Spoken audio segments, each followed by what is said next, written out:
Hi gardeners, today we're going to talk about how to build a trellis from things you can find in your backyard or in wooded neighborhoods near you. You're going to need a trellis if you plant anything in your garden that's vining, any kind of pumpkin or squash that's vining like butternut squash, or if you're planting pole beans, you're going to need something tall for it to grow on. Now you can buy trellises all over the web, and if you invest in really good ones, you'll have them for years and years, and you'll be able to keep them and reuse them year after year. But if you just want to save money and do a fun project right now, this is almost entirely free to build. So let me show you what materials you're going to need. Find an area in your neighborhood that has tree branches or even sticks that are on the ground. And in this case, I found a grove of bamboo. There are several on public areas where no one minds that you take it. And cut some that are about the height that you want. So today we're going to build a trellis that's about my height, a little over 5 feet. And so I've cut a bunch of pieces, and they're going to, I need to cut the branches off. So here's the materials that you're going to need besides sticks. You're going to need some clippers, maybe large and small, depending on how big the trellis is that you want to build. You'll need some twine and some scissors. And you might need a drill and some craft wire, but it depends on the size of the trellis that you build if you're going to need that or not. So once you get your sticks, you normally use 5 to 6 of these to build the trellis, and cut off any little side pieces on it, but leave a little bit. This will help you later on when you're trying to put vines or twine around this. You'll have something to catch it. And then cut the entire thing to your desired height. So that's going to be one of the legs of my trellis. So then if you're building a larger trellis like this one, take your drill, go into the top of your stick or your bamboo, and drill all the way through. Again, you don't need to do that. You can always just use twine and tie a really strong knot around the top of your trellis. But because I'm building larger ones and I want them to be super sturdy, I'm going to go the extra effort and drill a little hole and use craft wire instead. So here are the other pieces. I've already wired some of them together, and I'm going to take this last piece that I want to add and thread it through the hole on some of the other trellis pieces.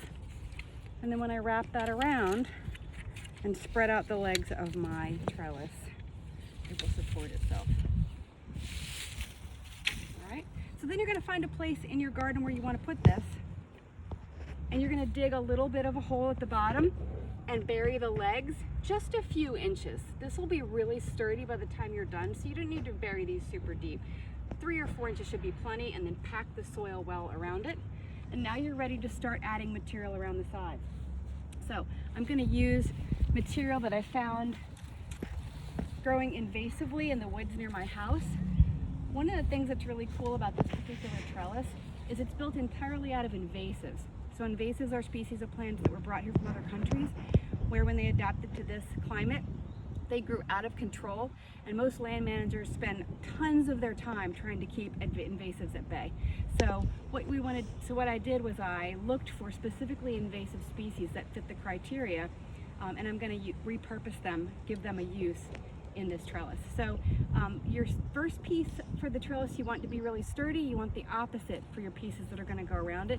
So you want something that will really bend. When you first cut this, it'll be really flexible. If you let it dry out, it's going to be harder to use. So use it right away after you cut it.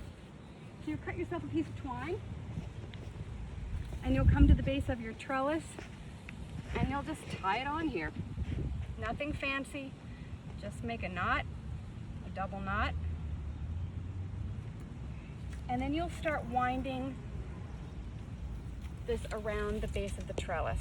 And when you come around the second time, start weaving it around a little bit. So I'm going to go in and out and around.